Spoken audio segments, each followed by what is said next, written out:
Chenro mariko Kennedy Onyango, nyathi mane onegi gi risasi Rongai e kinde ng'anyo mar kwedo paro mar chik mar omenda, pod biro yware bang' doho mambita golo chik ne jonyuolgi mondo odhi otim winjruok kendo kindgi e oko mar doho e wi kama giwinjore oike.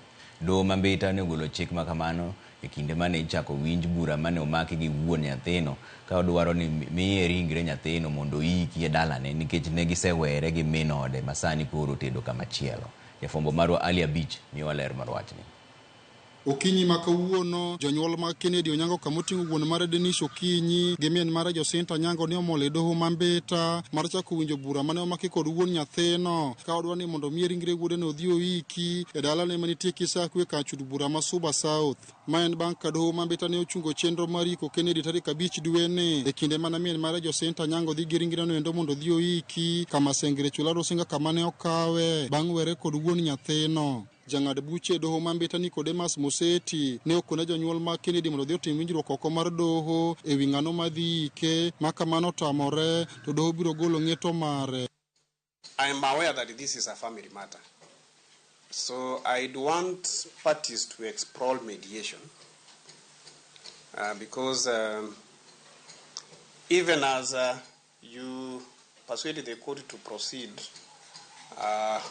to hear this matter, that is to hear the main suit, I know that it may take some time.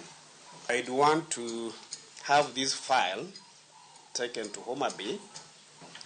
If mediation fails, then you shall come back to court. Jang'ad buche no bende ne ogolo chik mondo mi ringre Kennedy ogol e kar kano ringre jomotho ma Suba e Sindo kama entie gi sani ka itere Rosud Rongo e kinde ma bura no pod dhi nyime. The body of the deceased currently lying at Suba Sub-County Morgue be transferred to Rosewood Funeral Home at Rongo pending determination of this matter. The costs of preservation at Suba Sub-County Hospital be met by the applicant. Both the applicant and the respondent be and are hereby given access rights to the body at the morgue. Main banka okil mar Jacinta Humphrey Obach nyiso doho ni kama sani koro ringre no nitie men gi ok nyal dhi nene yo mayot nikech ochiege ni kod dala wuongi kane odwa ni mondo ringre no oter mane kar kano ringre jomotho mar ji giwegi. I want my colleague to look at the situation where my client goes to see the body of her son. Will she come back as a body or she come back alive? Within this court, my client, there are 6 people. The other persons that have come are for the plaintiff. They all come from the same area. And you want to subject my client to go to Sindo to see the body of her son. And we can't have an agreement. We go to mediation. Over what? And the court that gave out that order is this court.